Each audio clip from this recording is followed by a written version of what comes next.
สวัสดีครับนอนวันนี้พี่ปุ๊ขออยู่ในโหมดช่างซ่อมบำรุงสักวันหนึ่งนะครับพี่ๆในแก๊งชวนเล่นเครื่องบินหยุดมานานนะครับก็จะเก็บเอามาซ่อมบำรุงดูแลอุปกรณ์อย่างลำนี้เมื่อวาน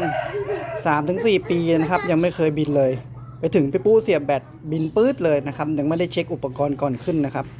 ผลที่ได้ก็คือตกนะครับอุปกรณ์อาจจะเสื่อมเพราะหยุดมานานไฟอาจจะเข้าเลี้ยงอะไรไม่ครบนะครับโอเคเดี๋ยวฝากติดตามด้วยครับลำไหนจะบินได้บ้างนะครับก็จะมี1 2 3 4 5 6 7 ลำนะครับที่สามารถซ่อมและบินได้นะครับส่วนพวกนี้ก็อยู่ในขั้นตอนการผลิตอยู่นะครับก็พี่ปูก็หยุดน้ำท่วมฝุ่นจับเลยโอเคฝากติดตามด้วยครับขอบคุณครับ